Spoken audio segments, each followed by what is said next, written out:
10 राज्यातील 37 राज्यसभेच्या जागांसाठी 16 मार्च रोजी निवडणूक होत आहे। यामध्ये महाराष्ट्रातील सुद्धा 7 जागांचा समावेश आहे। 5 तारखेला हा राज्यसभेच्या उमेदवारी अर्ज भरण्याचा अखेरचा दिवस, त्यामुळे आज महाराष्ट्रातल्या प्रमुख पक्षांनी उमेदवार जाहीर केला आहे, ज्यामध्ये प्रामुख्याने भारतीय जनता पार्टी, एकनाथ शिंदेंची शिवसेना, राष्ट्रवादी काँग्रेस, अजित पवार गट आणि महाविकास आघाडी म्हणून उमेदवार जाहीर होणं अपेक्षित होतं।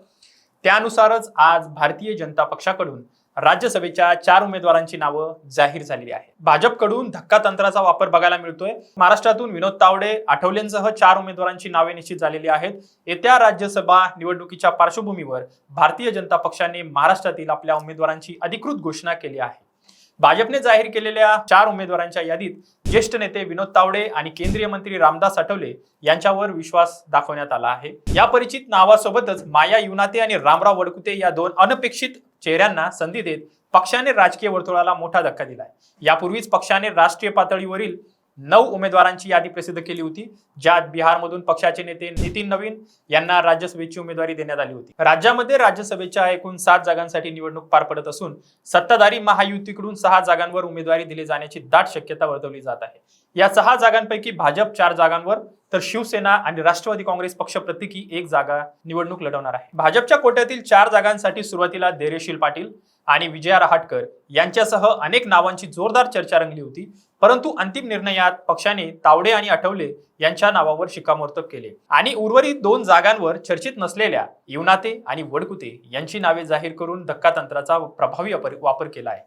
पण कोण आहेत रामराव वडकुते आणि माया युनाते, हेच आज आपण आजच्या या व्हिडिओच्या माध्यमातून जाणून घेणार आहोत। नमस्कार, मी आपल्या सर्वांचा मित्र अक्षय ताटे। आपण बघताय सत्य पे सत्ता, थोडक्यात पण महत्वाचे।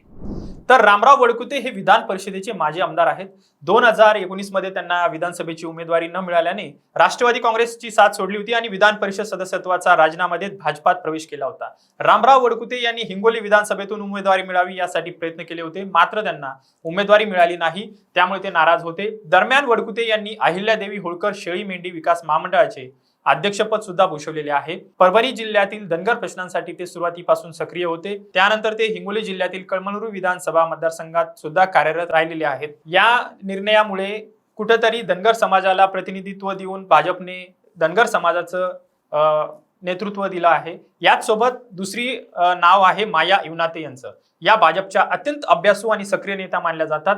त्यांनी नागपूरचे महापौरपद सुद्धा भूषवलेले आहेत। स्थानिक राजकारणात त्यांचा दांडगा अनुभव आहे।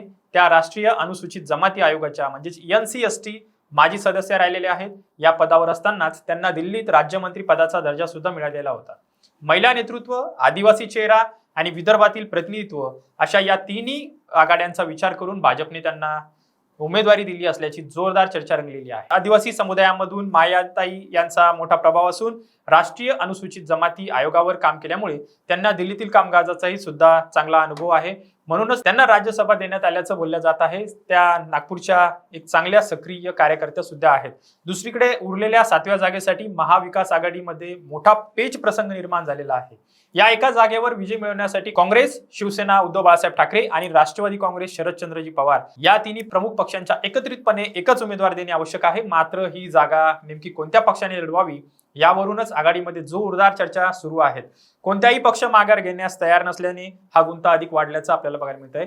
याच मुद्द्यावर तोडगा काढण्यासाठी काल खासदार सुप्रिया सुळे आणि आमदार जयंत पाटील यांनी मातोश्री निवासस्थानी जाऊन उद्धव ठाकरे यांची भेट घेतली। मात्र या महत्त्वपूर्ण बैठकीनंतरही उमेदवारीचा तिढा सुटू शकलेला नाही।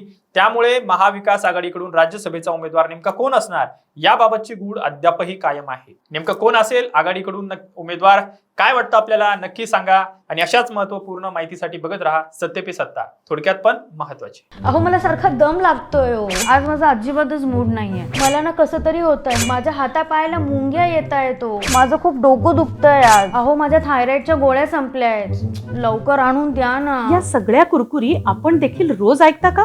हो ना। अहो या त्रासावर सोपा उपचार आहे, डॉक्टर चाटेज होमिओपॅथी क्लिनिक।